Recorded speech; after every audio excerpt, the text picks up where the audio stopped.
Será que vale a pena mesmo comprar totalmente o mercado acionário de quase todo mundo de uma vez só, através do ETF VT ou do World 11? Essas são as duas ferramentas mais práticas que o investidor hoje tem na mão. O ETF VT ele é estrangeiro e o World 11 é a nossa versão aqui brasileira. E hoje vamos explorar então um pouquinho sobre esse ativo, os retornos que ele deu, quais as suas peculiaridades. E eu vou contar para vocês o porquê que ele não é a minha preferência, mas ele é sim um ótimo ativo, tomando alguns cuidados que se você tomar, tá tudo certo, né? Com toda certeza é muito melhor do que você ficar comprando fundo imobiliário ou ações brasileiras. Lembrando que parte dessa análise a gente vai fazer aqui pelo Panorama Resulta Capital. Para você que não conhece, o Panorama é uma ferramenta gratuita que eu criei. Você pode acessar aqui, ó, o link na bio, nosso site oficial. Só clicar aqui em Panorama e aí você vai ser redirecionado aqui para essa página. Colocar aqui só seu nome e e-mail, você já vai ter acesso ao Panorama, tá bom? Bom, então vamos lá. O que é o ETF VT? VT vem aí de Vanguard Total Stock, Total World Stock ETF, né? Então é um ETF, né, famoso fundo passivo aí negociado em bolsa, que ele busca replicar um outro índice que pega praticamente todas as ações e todo o mercado acionário de quase todo o mundo, tá?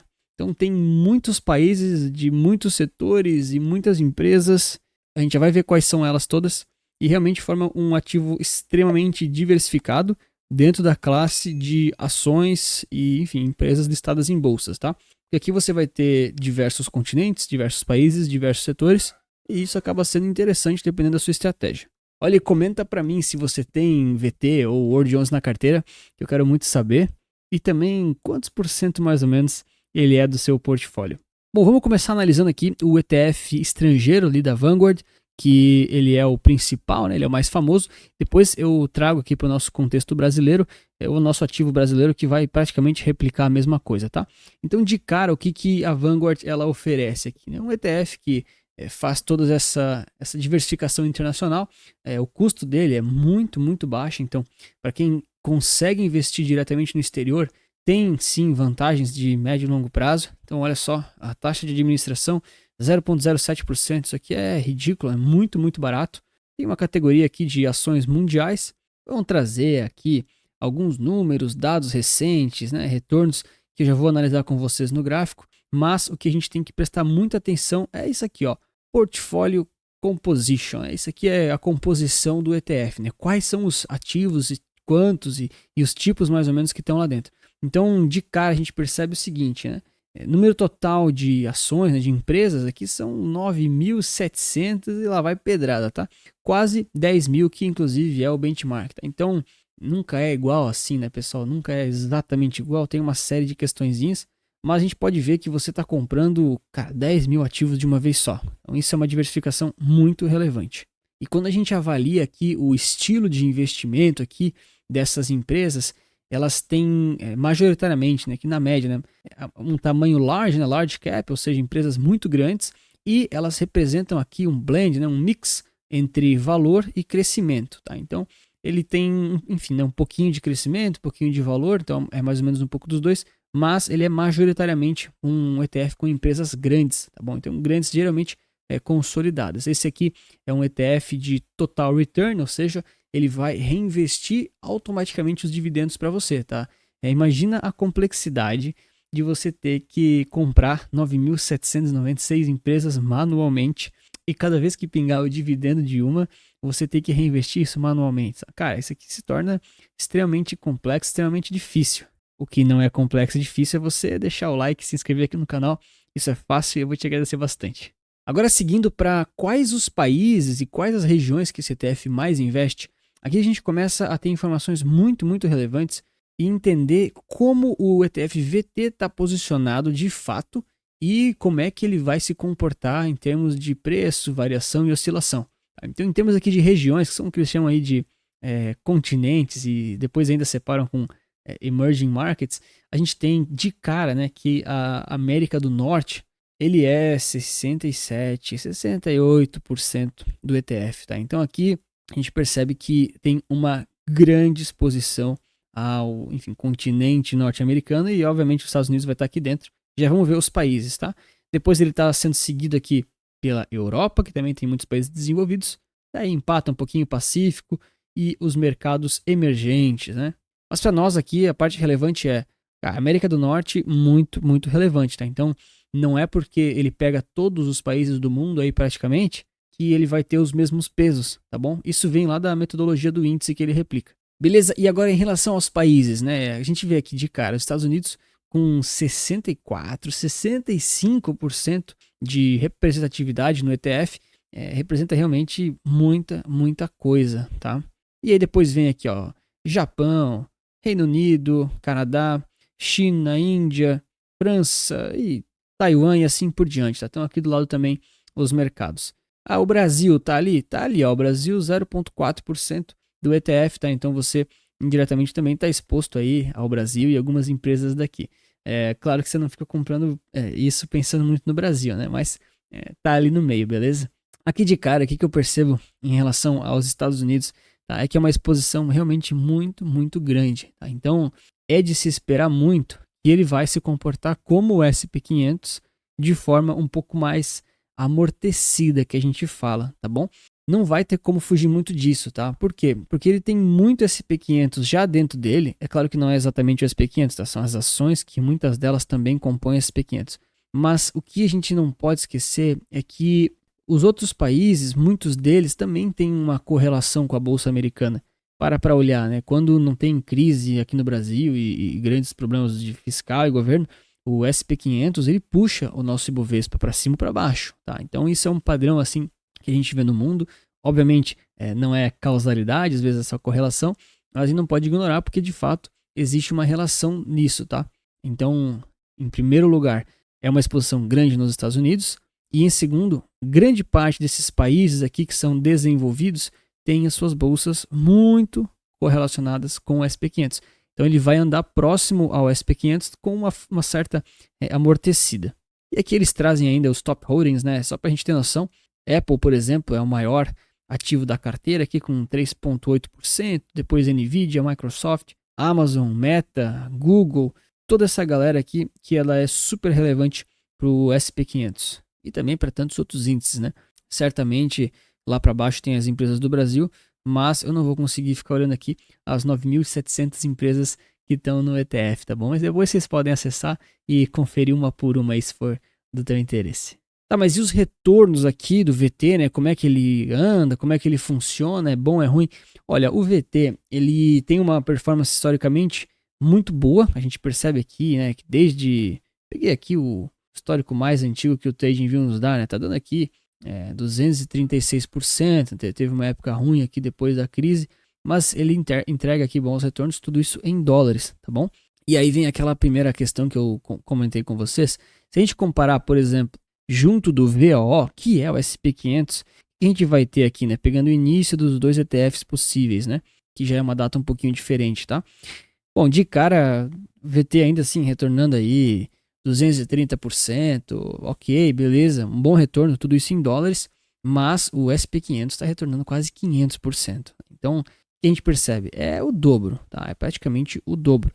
E a gente entende que os fundos aqui que o SP500, que essa linha de cima teve, coincidem totalmente com o VT. De novo, pessoal, isso é muito esperado, é muito natural que isso aconteça, porque 60% aqui do VT é o SP500, então ele vai puxar muito a mesma movimentação que esse ativo de baixo, né, que é o ETF global, vamos dizer assim. Além de que os outros países eles também podem se mover de forma correlacionada, né?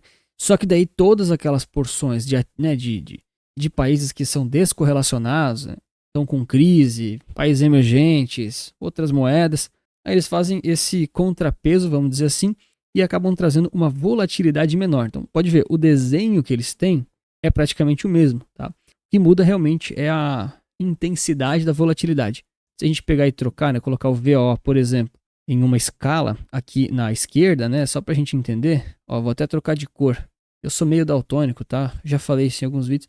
Eu preciso, às vezes, trocar de cor para ver direito. Ó, então, o que a gente percebe, né? Do lado direito aqui tem a escala do VT e do lado esquerdo a escala do VOO, tá bom? Vou pegar aqui um período mais longo de novo, pra gente entender. Então, beleza, né? Um tá rendendo 240%, o outro 450%, enfim. muda um pouquinho, mas a gente percebe que o desenho, né, a forma que o mercado anda nos dois casos é muito similar. A gente percebe que movimentações são muito similares, só que um é um pouco mais amortecido que o outro. Uma análise que eu gosto bastante de fazer é essa questão aqui da sazonalidade para ver o desempenho geral do ETF ao longo de muitos anos, né? Então eu peguei aqui de 2016 até agora, para ter uma base de dados aí de alguns anos diferentes, a gente percebe que somente em 2 anos ele fechou negativo, tá? Na maioria dos anos ele fecha positivo. Tudo isso em dólares. Então tem ano que ele fecha com 7% de alta, mas tem ano que ele fecha aqui com 23% ou 20% de alta. Então são bons retornos no geral. Ah, puxa mais longe. Cara, podemos puxar mais longe. A gente percebe aqui que ainda na grande maioria dos casos ele fecha aqui acima de 0%, ou seja, entrega retornos positivos.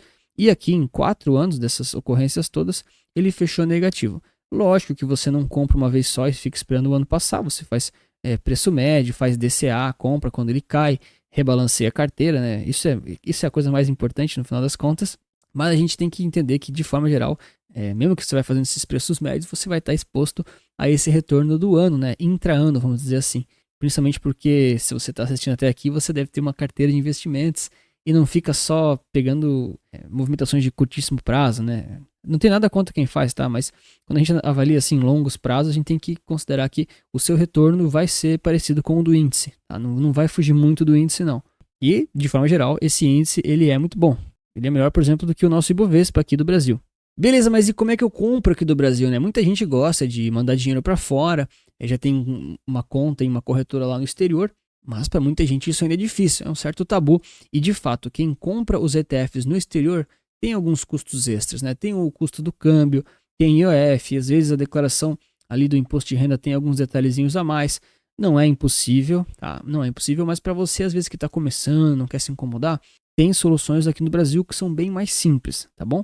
Então, tem alguns revés, vamos dizer assim, tem algumas desvantagens pequenas, na minha opinião, mas tem, tá? Então, quem consegue comprar aqui diretamente no exterior, né? O VT, ou seja lá qual ETF, né? De forma geral, é a melhor coisa, tá bom? Mas se você ainda não consegue comprar direto no exterior, tem que arranjar soluções aqui do Brasil, tá? Inclusive, essa é uma das minhas premissas quando eu ofereço as carteiras recomendadas para os clientes, tá? Eu sempre ofereço as soluções e, claro, se você quiser comprar aquele ativo no exterior, você pode, né? Eu trago soluções e ETFs que são vendidos no Brasil, tá bom? Mas se você consegue, se você já tem uma corretora, uma forma de conseguir comprar no exterior, é sempre mais indicada, porque daí no seu portfólio você tira o risco Brasil e deixa uma parte do seu capital um pouco blindada aqui do nosso país, né? Do governo também, e claro, dolarizado, que é a melhor coisa que tem. Mas, gente, na boa, ETFs no Brasil são muito bons, muito confiáveis, eu vejo com ótimos olhos, inclusive toda a minha parte de alocação, né, minha empresa toda olha muito para ETFs porque eu acredito que é a melhor coisa para praticamente todo investidor. E se você quiser saber mais sobre o meu trabalho e as carteiras recomendadas, tem aqui um QR Code aqui na tela, um link na bio para você conhecer um pouco mais do meu projeto e também das carteiras. Agora, sobre o World 11, né, que é da Investo aqui do Brasil, ele é o ETF que vai comprar cotas lá do próprio VT. Olha só que interessante. Dentro do World 11 só existem basicamente 2 movimentações, tá? Essa aqui de baixo pode ignorar se é caixa líquida, dividendo, não sei o que. Isso aqui sempre tem um pouquinho, tá? Mas basicamente o World 11 ele compra cotas do VT. É basicamente isso. A gente tem que arredondar conceitos aqui também, tá? Então você vai estar comprando todas aquelas empresas, todas aquelas alocações que eu comentei ali, só que de forma que você compra pela sua corretora no Brasil, pela B3 mesmo, vai pagar em reais, vai fazer o seu imposto de renda normal, como se fosse qualquer outro ativo. A diferença é que aqui você tem uma taxinha de administração um pouco maior, né? Aqui é 0,30% ao ano, lá era 0,07%, então de fato é uma taxa maior, né? Dá aí 4 vezes mais, só que é 4 vezes de muito pouco, então ainda considero muito pouco, tá bom? Não vejam as taxas de administração de ETFs como obstáculos para investir. Tá? É muito melhor você pagar essa taxa aqui do que ficar pagando comissão para assessor ou pagando taxa de fundo ativo que perde do índice, tá? Eu não sei, acho que o pessoal que assiste aqui já é um pouco mais tranquilo com isso, mas tem gente que ainda não entende que taxa de administração é muito difícil você não pagar nenhuma. Então, se você vai pagar, que pague a menor pelos melhores ativos. E ETFs geralmente se encaixam nessa classificação. Imposto de renda aqui, ó, 15% sobre o ganho de capital, importantíssimo, mas a alíquota mais baixa que a gente tem no Brasil. E aqui vai liquidar aqui em D+2, então um ativo extremamente líquido, né? Eu vejo que está bem no curto prazo, bem tranquilo. Não vou passar aqui pelos ativos todos, tá? Porque a gente acabou de ver, tá? É exatamente o que está aqui, né? Salvo um ou outro detalhezinho minúsculo, mas no geral considerem que é sim a mesma coisa, tá? E quando a gente vai avaliar no gráfico, o que vai acontecer na prática? É simplesmente aqui o VT multiplicado pelo dólar, né? Eu vou ocultar aqui os estudos antigos e vou deixar aqui ó, o World 11, ele é muito mais novo, então não tem tanto histórico dele, mas eu tenho aqui ó, o VT multiplicado pelo dólar, tá bom? Fazer aquela troca de cores estratégica para ficar mais visível. E olha só, quando a gente coloca um em cima do outro, né, do momento que a gente tem histórico, né, não adianta muito para trás. A gente percebe ali que eles estão mexendo praticamente a mesma coisa, tá? Obviamente, existem micro correlações de diferença, de mudança, mas assim, pessoal, no longo prazo isso aqui tende a zero, tá? Ah, vai mudar um pouquinho ali por causa da taxa de administração, o câmbio pode ser um pouco flutuante, não é exato, mas é muito próximo. Então, vamos desconsiderar o World 11 e vamos só considerar para a nossa análise o VT multiplicado pelo dólar, tá? Que nada mais é do que o retorno que você teria se tivesse comprado o VT com o seu patrimônio dolarizado, tá? No final das contas é isso que importa. Então eu vou pegar aqui de 2015 até agora, você está vendo isso, é porque você provavelmente já está em 2025, né? E aí a gente já tem um retorno aqui de 470%. Lembra, era 230, 250 e agora já está quase em 500. O que ajudou tanto a valorizar esse ativo? O nosso dólar, galera. Então, essa é uma das razões das quais eu gosto desse ETF, tá? Primeiro, ele te expõe a ativos dolarizados. Segundo, ele é um ativo de renda variável que vai te expor, além de ativos dolarizados, as melhores empresas e melhores países do mundo, tá? Então, com toda certeza, você vai estar investindo em empresas mais capazes de gerir caixa, criar valor, vender mais, enfim, ganhar mais dinheiro do que as nossas empresas aqui do Brasil, que, cara, não é que elas são ruins, mas é difícil você comparar a empresa do Brasil com uma concorrente lá dos Estados Unidos, tá? É muito difícil, pessoal, não dá. Terceira coisa muito boa desse ETF é que ele é extremamente diversificado. Então você, de fato, comprou muitas empresas de muitos países, de muitos setores diferentes. Aqui, o pessoal aqui da Vanguard nem segmenta por setor, tá? Deve ter em algum relatório muito específico deles, eu não consegui achar especificamente, tá? Mas deve ter uma segmentação do tipo, tantos por cento saúde, aqui tem REITs, mercado imobiliário, tem as financeiras, deve ter um percentual desse, mas com toda certeza é extremamente diversificado, porque você está diversificando empresas, setores e países. Então você consegue realmente estar muito bem exposto e muito bem diversificado. Então esses são pontos muito positivos. Tá? E quais os negativos, na minha opinião? Cara, negativo nenhum, tá? Negativo mesmo. Mas ele não é da minha preferência. Por quê? Essa história de diversificar tanto assim, de comprar 10 mil ativos, ela de fato é boa para sua carteira. Quando você não olha no detalhe os índices, países e ativos. Então, se você quer simplesmente fechar o olho e comprar, eu acho muito bom. Não vejo que isso é um problema, sabe? Poxa, eu quero, não é que fechar o olho e comprar, não no sentido de simplesmente comprar e esquecer, tá? Mas, eu não quero ficar fazendo muita análise, eu não me importo muito com essa exposição entre países, eu quero comprar um ativo que me exponha diversificado e deu. Cara, ele resolve isso, tá? Ele resolve. Mas, de novo, não é que esse ativo é ruim. Quem compra VT ou World 11, com toda certeza já está melhor e mais à frente do que 99,9% dos investidores e do mercado. Talvez não em termos de retorno, porque esse não é um ativo que de fato vai retornar trilhões e trilhões de porcento, mas ele tende a ser muito consistente e ter menos volatilidade, menos susto do que o SP500, por exemplo. Mas mais do que isso, se você está interessado realmente em ETFs, como o VT ou SP500, significa que a sua mentalidade de investidor já está muito acima da média. E eu, sinceramente, fico muito feliz com isso, porque você está aqui me assistindo. E porque para mim é uma honra ter uma audiência inteligente. Obrigado pelo seu like e inscrição, e lembre-se que investir certo resulta capital.